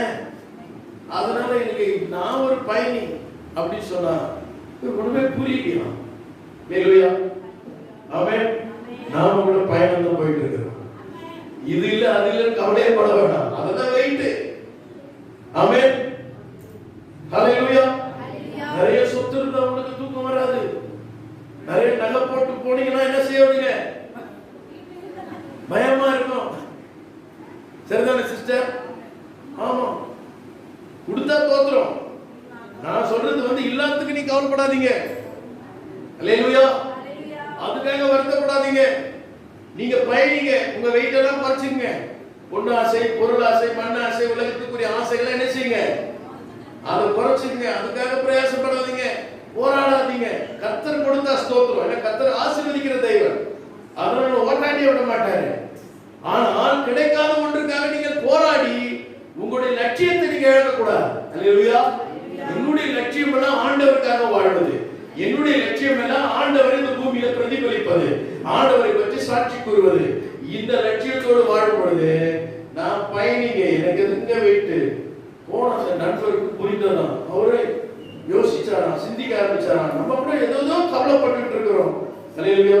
சிலர்லாம் பாத்தீங்கன்னா தூரமா இருக்கிற பிள்ளைகளை தலைமையில வச்சிருப்பாங்க, இல்ல சிலர் மடியிலே வச்சிருப்பாங்க, இடுப்புல வச்சிருப்பாங்க. அந்த பையன் இங்க பெரிய கல்யாணம் ஆகி குழந்தைலாம் இருக்கும், இவங்க இடுப்புலயே சுமந்துன்னு போவாங்க அந்த பிள்ளைய. இல்ல புரியுதா உங்களுக்கு? எப்பவுமே பாரப்படுவாங்க, எப்பவுமே அதை குறிச்சு பாரப்படும், எப்பவுமே அதை குறிச்சு கவலைப்பட்டு இருப்பாங்க. ஆனா பைபிள் சொல்லி அந்த சுமையெல்லாம் என்கிட்ட வச்சது. அல்லேலூயா. நீ ஃப்ரீயா இருப்பாங்களே. அல்லேலூயா. நீ எந்த காரியத்தையும் குறித்து கவலைப்படாதே. உலகத்தின் சுமைகள் நமக்கு வேண்டாம். சுமை சுமந்து சுமப்பவரே நீங்கள் யாவரும் என்னிடத்தில் வாருங்கள் என்று சொன்னாரே. ஆக இந்த கருமையான தேவ ஜனமே, அந்த மனிதர் அப்படித்தான் சொன்னார். ஆகவேதான் உங்களுக்கு சொல்லுகிற தேவ பிள்ளைகளே, நீங்கள் ஒழுக்கப்பட்டால் தான் உருவாக்கப்பட முடியும். மூன்றாவதாக சோதனைகள், பாடுகள் எதற்கு தேவன் அனுமதிக்கிறார் தெரியுமா? எபிரேயர் புத்தகம் 5ஆம் அதிகாரம் 8 to 10 வசனங்களை வாசிக்கும் பொழுது, நீதிமானுக்கு ஏன் சோதனை வருகிறது? சோதனைகள், பாடுகள் நமக்கு கீழ்ப்படிதலை கற்றுக் கொடுக்கிறதா? எதை கற்றுக் கொடுக்கிறது? முதலாவது பொறுமை கற்றுக் கொடுக்கிறது, இரண்டாவது உடைக்கப்பட்டு உருவாக்கப்படுகிறோம், மூன்றாவது நமக்கு எதை கற்றுக் கொடுக்குதுங்க? கீழ்ப்படிதலை கற்றுக் கொடுக்கிறது. வாசித்து பாருங்கள் அந்த வசனத்தை. விசுவாசிகளின் தகப்பனாகிய ஆபிரகாம் தன் ஈசாக்கை கூட அப்படித்தான் பலியாய் கொடுத்தார். அல்லேலூயா. அவருக்கு ஒரு டெஸ்ட் வச்சார் ஆண்டவர், சோதனை. ஏகசுதன் ஒரே மகன் எனக்கு பலியாக கொடு என்று சொன்னார். ஆதியாகமம் 22:12 அதை நம்ம வாசிக்கிறோம். ஆண்டவருக்கு முன்பாக தன் குமாரனை பலி செலுத்த போனபோது ஆண்டவர் அதை தடுத்து நிறுத்தி சொன்னார், இப்பொழுது நான் காண்கிறேன் நீ தேவனுக்கு பயப்படுகிறவன். கையில தெரிகிறது சொல்லுங்க. தேவனுக்கு பயப்படுறவனா யாருன்னா ஆண்டவர் சொல்படி கேட்கிறவங்க தான் தேவனுக்கு பயப்படுறவங்க. கையில தெரிகிறது சொல்லலாமா? மறுத்து பேசாம, வேற எந்த சாக்கு போக்கும் சொல்லாம, தேவ மகனை எனக்கு கொடுன்னு சொன்ன போது அதை அப்படியே கீழ்ப்படிதான் பாருங்க. அப்போது ஆண்டவர் சொல்றார், நீ தேவனுக்கு பயப்படும் என்பதை காண்கிறேன் என்று சொன்னார். தேவன் பலி கேட்கிற தேவன் அல்ல. அவன் வாக்குத்தத்தத்தின் புத்திரனாய் இருந்ததனால் வழியாக மிகப்பெரிய சந்ததி தேவன் இந்த பூமியில் உண்டு பண்ணினார். என்னை கேட்டுக்கொண்டிருக்கிற பிரியமான தேவ ஜனமே, இந்த கீழ்ப்படுதல் ஆபிரகாமிடத்திலே காணப்பட்டது. இன்னைக்கு தேவ சத்தத்தை கேட்கிற நாம் எப்படி இருக்கிறோம்? எபிரேயர் 5:8 to 10 வசனங்கள் வரை வாசிக்கும் பொழுது, அவர் குமாரனாய் இருந்தும் பட்ட பாடுகளினாலே யாருங்க கீழ்ப்படுதலை யாரு கத்திருக்காங்களா? யாருங்க? ஆண்டவராகிய இயேசு கிறிஸ்து. அவர் கீழ்ப்படுதலை எங்கே கற்றுக்கொண்டாராம்? பாடுகள் வழியாக பிதாவாகிய தேவன் தன் குமாரனை பாடுகள் வழியாக கீழ்ப்படுதலுக்குள்ள அவரை கொண்டு வந்தார். அதனாலதான் அவரை பாடுபட்டதுனால நான் பூரணரான பின்பு அது என்ன கீழ்ப்படிதல்? அப்ப இயேசு வந்து கீழ்ப்படியாத ஒரு மோசமான நபரா இல்லை. கீழ்ப்படிதலோட பொருள் என்னன்னா, ஆண்டவர் என்ன சொன்னாரோ அதை செய்வாரே, அதான் கீழ்ப்படிதல். கையில தெரிகிறது சொல்லுங்க. அல்லேலூயா. அல்லேலூயா. இதெல்லாம் நாங்கள் போதகர்களாகி நாம எடுத்து சொல்றோம். ஆண்டவர் இப்படி சொல்லி இருக்கிறார் எடுத்து சொல்றோம். நம்ம என்ன செய்யுங்க? கீழ்ப்படியும். பெற்றோர் சொல்றாங்க, கீழ்ப்படியும். கணவன் மனைவிக்கு, மனைவி கணவனுக்கா, கணவன் மனைவிக்கா பிரச்சனை போச்சா? மனைவிகளே புருஷனுக்கு கீழ்ப்படிங்க. பிள்ளைகள் பெற்றோருக்கு என்ன செய்யணுமா? கீழ்ப்படியணுமா? ஆமென். அதே போல் எனக்கு அருமையான தேவனுடைய பிள்ளைகளை கீழ்ப்படிதலை குறித்து வேதம் அழகாய் சொல்கிறது. தாம் பூரணரான பின்பு தமக்கு கீழ்ப்படிகிற யாவரையும் நித்திய ரட்சிப்புக்கு அடைவதற்கு அவர் காரணமானாரா? நீங்க கீழ்ப்படிஞ்சா உங்க வழியா வரவங்கள கீழ்ப்படிஞ்சு நித்திய ராஜ்யத்துக்குள்ள போவாங்க. நீங்க கீழ்ப்படினா உங்க பிள்ளைங்க கீழ்ப்படிய மாட்டாங்க, உங்களை பின்பற்றவங்க கீழ்ப்படிய மாட்டாங்க, உங்களை கேட்கிறவங்க கீழ்ப்படிய மாட்டாங்க. நித்திய ரட்சிப்பை அடைவதற்கு இயேசு காரணமானாரே. எப்படி அவர் கீழ்ப்படிந்தார், இப்பொழுது நம்ம கீழ்ப்படியும்படியான அந்த பாக்கியத்துக்குள்ள நம்மை கொண்டு வந்திருக்கிறார். கைகளை தட்டி சோதனை பண்ணலாமா? கீழ்ப்படிதல் ரொம்ப அவசியம். பிலிப்பியர்ல சொல்லும்போது சொல்றார், அவர் எது வரைக்கும் கீழ்ப்படிந்தாராம்? சிலுவையின் மரணம் பரியந்தம் கீழ்ப்படிந்தார். பொருள் என்ன? சாகர வரைக்கும் கீழ்ப்படிந்தார். நம்மகிட்ட கீழ்ப்படிதல் இருக்குதா? எத்தனை பேர் வசனத்துக்கு கீழ்ப்படிறீங்க? கைகளை வைத்து ஒரு சொல்லுங்க. கீழ்ப்படியலாம சொல்லுங்க. இனிமேல் 2021 இருந்து என்ன செய்ய போறோம்? கீழ்ப்படி. வசனம் என்ன சொல்லுதோ அதுக்கு நான் கீழ்ப்படிவேன். அல்லேலூயா. கீழ்ப்படிறவங்களா இருந்தா ஞாயிற்றுக்கிழமை பத்திரிகை வச்சு நம்ம என்ன செய்ய மாட்டோம்? ஏன்? ஆமா, மனுஷனுக்கு பயப்படுறது கண்ணிய வருவிக்கும், கர்த்தருக்கு பயப்படுகிறது நீதிமான்களாய் இருப்பார்கள். மனுஷனுக்கு பயப்பட வேண்டாம். கற்பனைக்கு பயந்து நடுங்கினார்கள், அவர்களை கர்த்தர் மேன்மைப்படுத்தினார். தானியேலை பாருங்க, எல்லா நண்பர்களும் அவனுக்கு விரோதமா எழுப்பினாங்க. ஜெபம் பண்றதா பிரச்சனை. என்ன சொன்னீங்க? நீங்க வசனத்தின்படி வாழ்ந்தா உங்களுக்கு சோதனை வரும். நீதிமானுக்கு ஒரு துன்பம் வந்தாலும் கர்த்தர் அவனை விடுவிப்பார். பாருங்க, பிரமாணம் எப்படி இருந்தது? சாத்ராக் மேஷாக் ஆபேத்நேகோவுக்கு முன்பாக சோதனை, யோசேப்புக்கு சோதனை. அந்த சோதனை அவர்கள் எப்படி ஜெயிக்கிறார்கள்? அந்த சோதனைக்கு அவர்கள் அதற்கு பயந்து ஓடவில்லை. வேதாகம் சொல்கிறது, அவர்கள் பரீட்சைக்கு நில்லாதவர்கள் என்று இஸ்ரவேல் மக்களை குறித்து சொல்லப்படுது. ஆனால் நான் வனாந்தரத்தில் அழிந்து போனார்கள். நீங்களும் நானும் பரீட்சைக்கு நிற்கணும். அல்லேலூயா. எத்தனை பேர் விசுவாசிக்கிறவர்களே சொல்லுவா அல்லேலூயா. நான் ஆராதனை முடிஞ்சதும் வேதாகம நண்பர் மூலம் பரீட்சைன்னு சொன்னேன். எல்லாரும் பரீட்சைக்கு நில்லாம ஓடிட்டாங்க. அல்லேலூயா. எதுக்கு நிக்கிறாங்க? நமக்கு பரீட்சைனாலே கஷ்டம், சோதனைனாலே கஷ்டம். அல்லேலூயா. நம்ம அப்படியே ஃப்ரீயா விட்டுடணும். நீங்கள் சோதிக்கப்படுறது நல்லது. தேவ ஜனமே பாருங்கள், இந்த வேதாகம பகுதியில் நம்ம வாசிக்கிறோம். அருமையான தேவனுடைய பிள்ளை, தானியேலுக்கு இப்படி சோதனை வந்தபோது இந்த நீதிமான் யாருக்கு பயந்தான்? மனுஷனுக்கு பயந்தானா? அப்போஸ்தலர் சொன்னாங்க, நாங்க மனிதனுக்கு பயப்பட மாட்டோம், ஆண்டவருக்கு தான் கீழ்ப்படிவோம். அதுதான் கீழ்ப்படிதல். ஞாயிற்றுக்கிழமை நீ பத்திரிக்கை கொடுத்தா நாங்க வர மாட்டோம், நாங்க சர்ச்சுக்கு தான் போவோம். அல்லேலூயா.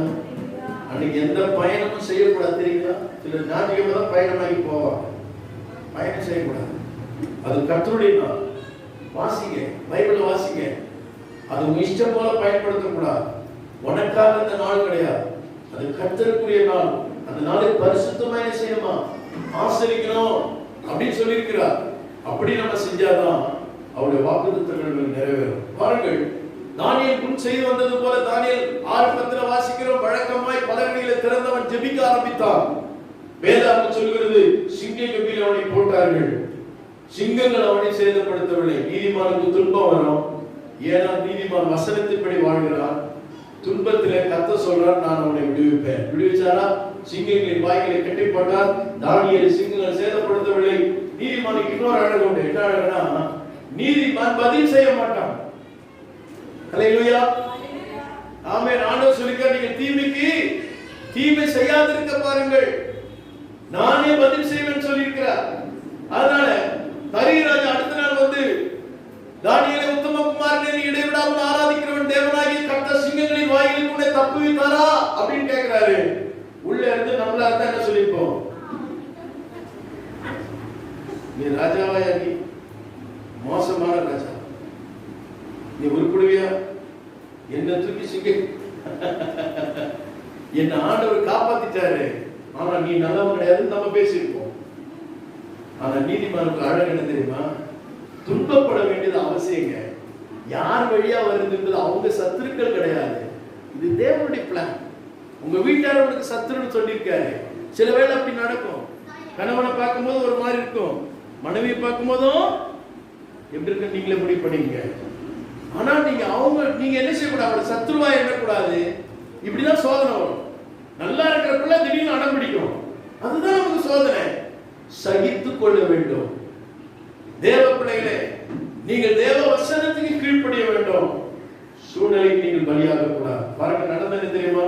அவன் அங்கிருந்து சொன்னான், ராஜாவே நீர். நம்ம எப்படி இருக்கிறோம், அவன் எப்படி இருக்கான் பாருங்க. அவன் தான் நீதிமான். ராஜாவே நீ என்றென்றைக்கு வாழ்க. சிங்க கபில போட்டியே, நீ என்றென்றைக்கு வாழ்க. அவளை வாழ்த்துகிற. ஏன்னா இதெல்லாம் சாத்தானுடைய தந்திரம். இதுல நான் பரீட்சைக்கு பட்டு நான் இன்னும் உயரத்தான் போகிறேன் என்பதை நீதிமான் அறிந்திருக்கிறான். எனக்கு இருக்கிற நிந்தை, அவமானங்கள், பாடுகள், எனக்கு இருக்கிற போராட்டங்கள் எல்லாவற்றையும் தேவ பிள்ளையை இன்னும் உயரப் போகிறாய். இன்னும் கர்த்தரை மேன்மைப்படுத்த போகிறார். உன் நிலையிலிருந்து கர்த்தரை உயர்த்த போகிறார். இப்ப தரிகனுக்கு சொல்றாரு, தானியேலுடைய தேவனே, தேவனுக்கெல்லாம் தேவன், சகல அதிகாரிகளுக்கு மேலாக அவனை என்ன செய்தானா? உயர்த்தினான் என்று எழுதப்பட்டிருக்கிறது. டெஸ்டுக்கு போனீங்கன்னா சோதனை வந்தாதான் உயர்வு வரும். அந்த சோதனை வரும்போது நீங்கள் பொறுமை காக்க வேண்டும்.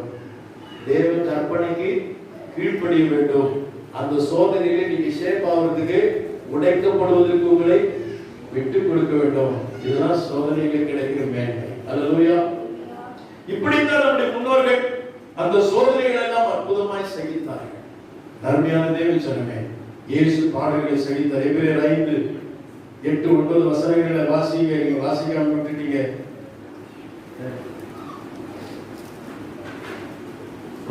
அவர் பட்ட பாடுகளினாலே கீழ்ப்படுதலை கற்றுக்கொண்டார். பிலிப்பியர் நான் சொன்னேன், அங்க இயேசு மரணம் வரைக்கும் கீழ்ப்படிந்தார். கீழ்ப்படிது பாருங்க, உலகத்துல எல்லாம் கீழ்ப்படிதுங்க.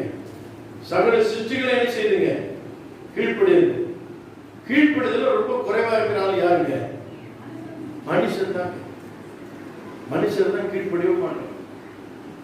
நீங்க பாத்தீங்கன்னா எங்க போனாலும் ஒரு அரசாங்கத்துடைய பொது இடமா இருக்கட்டுமே, அங்க எழுதியிருப்பாங்க தலைமை அலுவலகருடைய அறை இல்லையா? இங்க எச்சில் என்ன செய்யாதீர்கள், துப்பாதீர்கள். பொது இடங்களுக்கு நீங்க போங்க. இங்க ஸ்கூல் ஜோன் வருது, என்ன செய்யணும்? இத்தனை கிலோமீட்டர் தான் போகணும். இங்க என்ன செய்யக்கூடாது? ஹாஸ்பிட்டல் இருக்குது, அது சிம்பிள்ல போட்டிருப்பாங்க. இங்க ஹார்ன் என்ன செய்யக்கூடாது? பயன்படுத்த கூடாது. எல்லா விதமான எச்சரிப்புகளும் நமக்கு வைக்கப்பட்டிருக்கிறது. அல்லேலூயா. ஆனா என்ன செய்ய மாட்டோம்? கீழ்ப்படிய மாட்டோம். நம்ம கையில் ஆண்டு கொடுத்துட்டார் எச்சரிப்பு பலகை. எனக்கு அருமையான தேவ பிள்ளைகளே, சகல சிருஷ்டியும் கீழ்ப்படிதான். 1990 ஆண்டுல மார்ச் மாசம் 10ஆம் தேதி ஒரு மனுஷன் கொரியா தேசத்துல ஒரு கப்பல் போச்சு. அந்த கப்பல் இருந்து ஒரு வேலைக்காரருக்கு கடல்ல விழுந்துட்டான். கடல்ல விழுந்த வேலைக்காரன் விழுந்தான்னு யாருக்குமே தெரியாது. ஆனா அவன் விழுந்த இடத்துல அப்படியே தத்தளித்து கொண்டிருக்கும் போது ஒரு ஆமை அந்த பக்கம் போச்சான். என்னதுங்க? டெர்டில். இந்த ஆமை, கடல் ஆமை ரொம்ப சின்னதா இருக்கிறது, பெருசா இருக்கும். அந்த ஆமை மேலே ஏறி உட்கார்ந்து ஆமை உட்கார்ந்து ஆமை உடனே என்ன பண்ணும்? தண்ணிக்குள்ள போக வேண்டிய அந்த தலையை அப்படி பிடிச்சிக்கலாம் தூக்கி. அந்த ஆமை இப்ப உள்ள போல, அது நீந்திட்டே இருக்குது. அது மேலேயே உட்கார்ந்துருந்தான். எவ்வளவு நேரம் தெரியுங்களா? 15 மணி நேரம் அந்த ஆமை மேலே இருந்தான். ஆமை தண்ணிக்குள்ள போகல. நான் நினைக்கிறேன் அந்த ஆமைக்கு கர்த்தர் செஞ்சிருக்கிறார், கட்டளையிட்டு இருக்கிறார். பைபிள்ல நீங்க வாசிக்கலாம், கழுதை பேசிச்சு, கட்டளை. பைபிள் எப்படி இது? காலத்துக்கு கர்த்தர் என்ன செய்தாரா? கட்டளையிட்டாருன்னு எழுதிருக்குது. நீ நைட் அண்ட் டே அவனுக்கு என்ன கொண்டு போகணும்? காலையிலும் மாலையிலும். காலையில டிஃபன் கொண்டு போன, சாயங்காலம் சப்பாத்தி கறிலாம் அவனுக்கு என்ன செய்யணும்? என் வேலைக்காரங்க இருக்கிறா, நீ கொண்டு போகணும்னு சொல்லிட்டேன். காகம் அப்படி கீழ்படுத்துதுங்க. படுத்துதா? யோனா இப்ப விட போறான் சொல்லிட்டார். மீனுக்கு கட்டளையிட்டார் சொல்லிட்டு பைபிள் அப்படியே சொல்லிருக்குதுங்க. அவர் சொல்லாலும் அவர் கட்டளையிட எல்லாம் இருக்கும். ஆனா அவர் சொல்லுவாரு, அவர் கட்டளையிடுவார். நிக்காத ஒரு ஆள் யாருன்னா நாம தான். அல்லேலூயா. இந்த கீழ்ப்படுதல் என்ற ஒரு விஷயம் இருக்குது, அதுல தான் பிளஸிங் இருக்குது. அவர் கீழ்ப்படித்தார், நாமும் கீழ்ப்படிவோமானால் மேலான ஆசீர்வாதத்தை பெற்றுக்கொள்வோம். தேவ ஜனமே பாருங்க, கழுகு கீழ்ப்படுது, காக்கா கீழ்ப்படுது, இன்னும் பறவைகள் என்ன செய்யுங்க? கீழ்ப்படுத்ததை நம்ம பைபிள வாசிக்கணும். எனக்கு அன்பான தேவனுடைய பிள்ளைகளே, நீங்கள் கீழ்ப்படுதலை கற்றுக்கொள்ளுங்கள். கீழ்ப்படுதல் உங்கள் வாழ்க்கையில் இருக்குமானால் நிச்சயமாக கர்த்தர் பெரிய காரியங்களை செய்வார். குழந்தைகளுக்கு கர்த்தர் கட்டளை எழுதுகிறார். எதுங்க? குழந்தைகள் இப்படி நிறைய காரியங்கள் பைபிள் எழுதுது, அதெல்லாம் கீழ்ப்படியுங்க. மனிதர்களாகி நாம் தான் கீழ்ப்படியாக இருக்கிறோம். இன்றைக்கு கர்த்தர் நம்மளோடு இடைப்பட்டுக் கொண்டிருக்கிறார். உங்கள் வாழ்க்கையில ஏன் பாடுகளை அனுமதிக்கிறார் தெரியுமா? நீங்கள் கீழ்ப்படிதலை கற்றுக்கொள்ள வேண்டும். பிதாவே தன் குமாரனுக்கு கற்றுக் கொடுத்தார். இயேசு அந்த கீழ்ப்படிதலை கற்றுக்கொண்டேன் என்று சொல்கிறார். அது கீழ்ப்படுதல் மூலமாக அவர் பார்த்து சொல்றது என்ன தெரியுமா? நீங்க எப்படி வேணாலும் இருங்க, நான் கீழ்படுத்திட்டேன், நான் பாஸ் பண்ணிட்டேன், நீங்க மக்கா இருக்குன்னு சொல்ல. அவருக்கு யாரெல்லாம் கீழ்படுத்தாங்க? அவரெல்லாம் கீழ்படித்தார். தேவ ஜனமே, நீங்க வாழ்க்கையில் கீழ்ப்படுதல் வர வேண்டுமானால் சோதனைகள் வரும், பாடுகள் வரும். அது கீழ்ப்படுதலை கற்றுக் கொடுக்கும். பட்ட பாடுகளினால் தான் கீழ்ப்படுதலை அவர் கற்றுக்கொண்டாராம். ஆகவே நீதிமானுக்கு ஏன் சோதனை வருகிறது? பொறுமையை கற்றுக் கொடுக்க. நீதிமானுக்கு ஏன் சோதனை வருகிறது? அவன் உருவாக்கப்பட, உடைத்து உருவாக்கப்பட. நீதிமானுக்கு ஏன் சோதனை வருகிறது? அவன் கீழ்ப்படுதலை கற்றுக்கொள்ள. எனக்கு அன்பான தேவ பிள்ளைகளே, இப்படி நிறைய விஷயங்கள் இருக்கு. நான் தொடர்ந்து நம்ம தியானிக்கலாம். நேரத்தில் அப்படின்னா நான் இதோடு செய்தி முடிக்க விரும்புகிறேன். ஆகவே நீங்கள் பாடுபடுவதற்கு உங்களை விட்டுக் கொடுங்கள். பாடுபடுவது நல்லது. அதனாலே பொன்னாக துலங்க முடியும், பிரமாணங்களை கற்றுக்கொள்ள முடியும். நீதிமானுக்கு துன்பங்கள் வரும், அந்த துன்பங்களை தேவனே அனுமதிக்கிறார். அதனால கீழ்ப்படுதலின் பொறுமை அவனை உருவாக்குவதையும் தேவன் திட்டமாய் வைத்திருக்கிறார். இப்படிப்பட்ட நிலைக்கு உங்களை விட்டுக் கொடுங்கள். தேவனாகிய கர்த்தர் உங்களை ஆசீர்வதித்து வழிநடத்துவாராக. யாவரும் கண்களை மூடி கர்த்தரை நோக்கி பார்க்கலாமா?